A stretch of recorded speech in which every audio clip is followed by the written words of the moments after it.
Keesokan harinya, semua hal kembali berjalan seperti biasa. Enso mengunjungi dokter yang merawat suaminya. Ia menanyakan tentang kemajuan pengobatan sang suami. Namun sepertinya pengobatannya tidak membuahkan hasil. Yang ada, kankernya malah bertambah parah. Sang dokter kemudian menyarankan untuk melakukan terapi lain dengan harga yang cukup mahal untuk setiap siklusnya.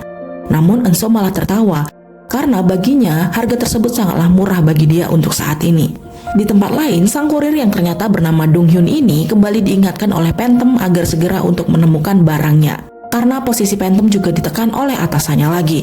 Dong Hyun hanya mengiyakan perkataan Phantom karena dia benar-benar takut kepada Phantom.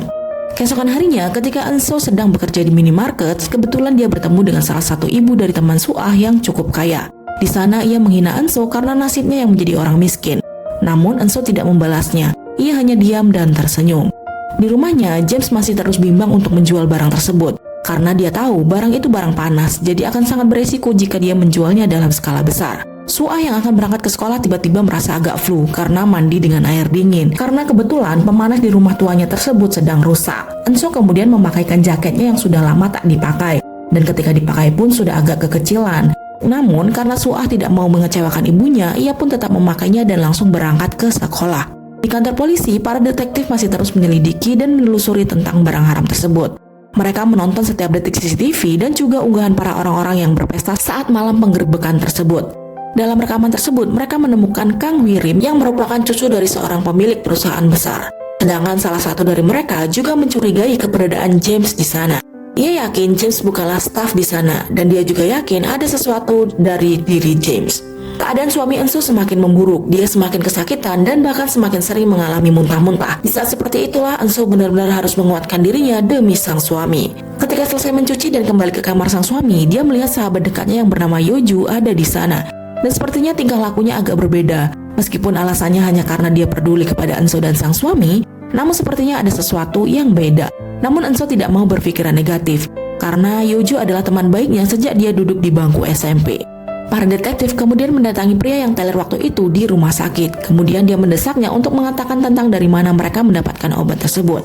Karena diancam, akhirnya dia mengatakan bahwa James lah yang memberikan obat tersebut. Di sekolah, Suah mulai disukai teman-temannya. Namun karena jaketnya yang sudah kecil dan terdapat lubang, salah satu temannya kemudian malah memperjelasnya dan membuatnya malu. Akhirnya dia melepas jaketnya dan memasukkannya ke dalam tas. Namun kemudian tiba-tiba jaket tersebut meletus dan semua bulu angsa yang ada di dalamnya berterbangan memenuhi kelas tersebut. Siang itu, Enso dibantu oleh Do Hyun untuk membawa sayuran pulang ke rumahnya karena mereka tak sengaja bertemu di jalan. Do Hyun sangat menghormati Enso karena baginya Enso sangat baik kepadanya, bahkan kadang memberinya lauk masakannya. Do Hyun kemudian mencoba membantu untuk memperbaiki pipa dan saluran air rumah Enso yang kebetulan sedang rusak. Enso juga sangat berterima kasih kepada Do Hyun karena telah membantunya. Ia juga mendoakan agar Do Hyun segera mendapat pekerjaan yang lebih baik. Tanpa Enso tahu bahwa pekerjaan Do Hyun adalah seorang kurir narkoboy. Sebelum pulang, Enso juga membawakannya beberapa lauk karena dia tahu Do Hyun tinggal sendiri, jadi pasti tidak ada yang memasakkannya. Do Hyun menerimanya dan tak lupa berterima kasih kepada Enso. Ketika akan pulang, tanpa sengaja James melihat Suah yang berjalan. Ia kemudian menawarkan tumpangan kepadanya dan mengantarkannya pulang ke rumah. Sesampainya di depan rumah, Enso benar-benar terkejut melihat Suah diantar oleh James. Namun di mata Suah, James hanyalah guru yang sangat baik. Dan di sanalah James juga telah memastikan bahwa lingkungan rumah Enso adalah lokasi tempat hilangnya narkoboy tersebut. Dan itu sudah sangat menjelaskan bahwa barang milik Enso adalah barang milik Phantom yang hilang. Malam itu, Enso mengunjungi James. Ia ingin James kembali menjual barang-barangnya. Karena sudah beberapa hari ia tidak berjualan semenjak insiden tersebut dan uangnya juga sudah mulai menipis. James kemudian menunjukkan barang milik Phantom dengan barang miliknya. Dan ia mengatakan bahwa barang miliknya adalah barang milik orang yang juga berbisnis dengan James, yaitu Phantom. Sehingga dia bingung harus bagaimana sekarang. Karena jika Phantom tahu barang tersebut ada di Enso dan diedarkan oleh James, sudah jelas mereka berdua akan mati di tangan Phantom. James kemudian berniat menghubungi Do Hyun untuk mengatakan yang sejujurnya. Namun Enso melarangnya dengan keras hingga membuat HP milik James jatuh dan hancur. Enso terus memohon kepada James agar tidak memberitahu Phantom tentang barang tersebut. Ia bahkan bersedia melakukan apapun untuk James. Kemudian James meminta Enso agar membawa semua barang yang dia punya ke rumah James. Jika ia bisa membawakan semuanya, maka dia tidak akan memberitahu kepada Phantom. Namun Enso menolak. Kemudian dia menawarkan idenya kepada James, di mana ia berencana menjualnya melalui daring dari aplikasi tertentu, sehingga polisi tidak akan curiga. Bahkan dengan cara seperti itu akan cepat beredar luas kepada para pemakai. Namun James tidak menyetujuinya karena hal tersebut sangat beresiko dan meminta Enzo tetap memberikan semua barangnya tersebut. Keesokan harinya, Enzo meletakkan barang tersebut di loker stasiun kereta bawah tanah sesuai yang mereka janjikan. Tak lama kemudian, James datang untuk mengambilnya. Namun, tiba-tiba James mendapatkan sebuah SMS yang mengetahui di mana ia berada saat ini. Dan sepertinya itu adalah anak buah Phantom yang sedang mengincarnya. Ia kemudian memperhatikan sekitar dan ia menyadari bahwa ada yang mencurigakan dari salah satu orang di sana. Kemudian dia mendapatkan telepon dari sang pemilik Medusa yang ternyata didesak polisi untuk bekerja sama menangkap James. Untungnya James mengetahui dan langsung mematikan ponsel tersebut. Kemudian dia sadar ada beberapa orang yang sedang mengintainya, yaitu Do-hyun sang kurir yang ingin merebut barang tersebut dari James. Menyadari hal tersebut, dia kemudian lari sekuat tenaga dengan narkoboy di tasnya. Dia sendirian sedangkan lawannya cukup banyak, membuatnya sangat kewalahan menghadapi mereka. Namun James tak menyerah, ia tetap membawa tas berharga tersebut demi hidupnya. Sampai akhirnya dia berhasil masuk ke dalam kereta. Dan di sanalah pertama kali dia melihat wajah Do-hyun. Setelah turun dari kereta, James berlari sekuat tenaga. Namun tak sengaja dia menabrak seseorang dan membuat barang tersebut berhamburan. Namun setelah dicicipi, ternyata itu bukanlah narkoboy, melainkan hanyalah sebuah permen mint biasa. Dan itu membuatnya sangat murka. Enzo benar-benar gila, ia mengganti narkoba dengan permen mint yang dia dapatkan dari tempat kerjanya. James yang sangat marah langsung menelpon Enzo, sedangkan Enzo yang benar-benar sudah tidak punya rasa takut sedang berjalan menuju kantor polisi dengan membawa barang tersebut. Karena baginya, jika ia harus jatuh, maka semua orang yang terlibat juga harus hancur bersamanya. Kemudian kita diajak flashback ketika Enzo bekerja sebagai seorang teller bank, di mana dia sebenarnya karyawan yang cukup berprestasi dan juga pintar. Enzo pintar membaca situasi dan membuat orang tertarik dengan kepandaiannya. Bahkan teman-temannya pun kagum dengan kecerdikannya. 대단하다 정말. 뜨거이까지 받았어?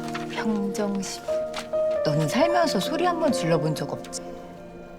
Enzo kemudian duduk di dalam kantor polisi untuk menunggu antrian laporan. Dengan memegang erat tas yang berisi narkoboy, Enzo benar-benar sudah nekat. Kemudian James menelponnya dan dia menyuruhnya untuk pergi dari kantor polisi. Dan dia juga mengatakan bahwa akan menuruti permintaan Enzo untuk menjual barang tersebut kembali. Dengan dijemput oleh James, mereka kemudian berhenti di tepi sungai. James benar-benar marah kepada Enzo karena telah membohonginya dan menanyakan apa mau Enzo saat ini. Karena setelah kejadian di stasiun kereta tadi, sepertinya semua orang kini mengincar James, sehingga akan sangat sulit untuk menjual barang tersebut. Enzo kemudian mengatakan bahwa dia hanya butuh uang 200 juta untuk melunasi rumah dan juga pengobatan suaminya. Dan jika ia sudah mendapatkan uang 200 juta, ia akan berhenti dan memberikan semua barang yang tersisa kepada James. James kemudian menentang Enzo untuk menjual barang tersebut dan mendapatkan uang 100 juta dalam 2 minggu. Dan jika itu berhasil, maka dia akan mempertimbangkan lagi ke depannya. Namun ia juga mengancam jika Enzo berbuat macam-macam lagi, ia akan menyebarkan video perjanjian mereka dan mereka akan hancur bersama-sama. 벌어오면 그때 파트너 능력은 검증해. 행여나 이번처럼 뒤에서 그때 찍은 계약서가 보게 될 거야. 그 말대로 같이 죽어보자. 나 아작나는 게 누군지. Mereka kemudian berbelanja untuk membeli semua kebutuhan penjualan narkoba secara online tersebut. James juga mengajarinya tentang bagaimana tentang perputaran barang haram itu. Keesokan harinya, James mulai beraksi dengan menawarkan melalui aplikasi online. Sesuai dugaan mereka, kabar barang baru yang diunggah oleh James beredar sangat cepat. Mereka mulai memesannya mulai dari jumlah sedikit hingga jumlah yang banyak. Sedangkan di sisi lain, para detektif masih terus mencari bukti dan keberadaan James. Mereka juga melihat CCTV tempat di mana terakhir kali ponsel James terlacak. Di sana, ia menemukan seorang wanita dengan wajah tertutup syal yang sepertinya cukup mencurigakan. Keesokan harinya, mereka mulai mengemas barang tersebut yang mereka masukkan ke dalam sebuah spidol agar tidak mencurigakan. Setelah di-packing, Enzo kemudian mengirimkannya ke masing-masing alamat para pembeli yang telah mentransfer uang tersebut. Dan dengan sangat cepat, barang-barang itu menyebar ke seluruh pelanggan mereka. Mereka benar-benar menggila dengan obat tersebut. Keesokan harinya, pria teller waktu itu dibawa Do-hyun untuk menghadap Phantom. Kemudian mereka menanyakan tentang barang mereka yang dibawa oleh James. Ia bahkan menelepon Hwi-rim untuk meminta nomor telepon James. Namun sayangnya Hwi-rim mengabaikannya dan tidak mau ikut campur. Kemudian atas desakan Phantom, ia mengatakan bahwa barang tersebut dijual di sebuah aplikasi. Uang-uang yang mereka dapatkan kemudian dibelikan Bitcoin dan dicairkan oleh James agar tidak terdeteksi oleh bank. Penjualan mereka benar-benar merosot kali ini. Mereka hanya mendapatkan 5,4 juta won dalam seminggu. Akan butuh waktu lama jika Enzo menginginkan uang 200 juta won. Keesokan harinya, Enzo bergerak sendiri tanpa James. Dan sepertinya ia janjian dengan seseorang pembeli di sebuah motel. Karena ia ingin membeli dalam jumlah banyak, jadi Enzo menyetujuinya. Sedangkan James bertemu dengan seseorang di sebuah tempat lain dan menyetorkan sejumlah uang kepadanya. Dan sepertinya orang tersebut tidak menyukai James. Seolah-olah James memiliki salah yang sangat besar kepadanya. Enzo ternyata dijebak. Ketika dia akan mengambil uang yang ditinggalkan oleh pelanggannya, Tiba-tiba orang tersebut masuk dan mengambil semua barang dan uang tersebut dan kemudian pergi meninggalkan Enso dengan hanya uang 50.000 won saja yang tersisa. Enso sudah mencoba menghubungi James untuk meminta bantuan. Namun di sisi lain, James juga ditelepon oleh Kang Hwirim karena dia berjanji akan membawakan barang tersebut kepadanya pada hari itu. Enso yang tidak terima karena barang dan uangnya diambil, ia langsung berlari mengejar pencuri tersebut. Ia berlari sekuat tenaga hingga kakinya berdarah dan terjatuh. Namun Enso tidak menyerah. Dia langsung mengambil motor yang terparkir di sana, kemudian langsung ngebut mengejar para pencuri tersebut. Akhirnya terjadi aksi saling kejar antara Enso dan si pencuri.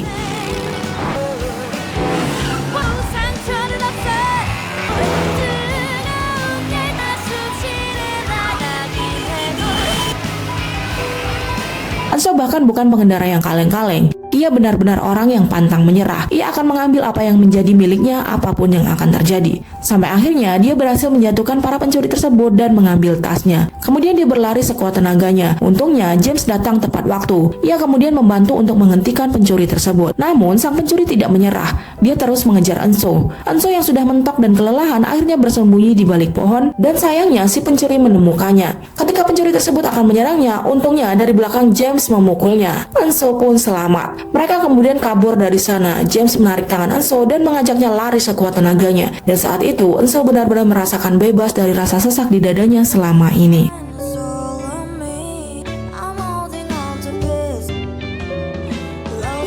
Setelah berhasil kabur, James kemudian mengantarnya pulang. Ia sempat memarahi Enso karena melakukan hal yang berbahaya. Ia khawatir Enso akan terluka karena barang-barang tersebut tidak sebanding dengan nyawanya. James mengantarkannya ke rumah sakit dan tanpa sengaja salah satu wali muridnya melihat James bersama Enso dan sepertinya itu membuatnya salah paham. Di tempat lain, detektif yang juga masih terus menyusun teka-teki dan petunjuk yang mereka dapatkan, kemudian mereka menemukan nomor HP Enso masuk dalam riwayat panggilan telepon James dan itu membuatnya sangat mencurigakan. Setelah mereka mendapatkan banyak uang sebelumnya, kini saatnya James dan Enso memanjangkan diri mereka. James membeli mobil baru, sedangkan Enso mengajak Sua untuk membeli barang-barang yang belum bisa mereka beli selama ini. Enso benar-benar bahagia ketika melihat Sua bahagia. Keesokan harinya, polisi datang ke rumah Enso dan sepertinya mereka benar-benar mencurigai Enso sebagai pemilik barang tersebut.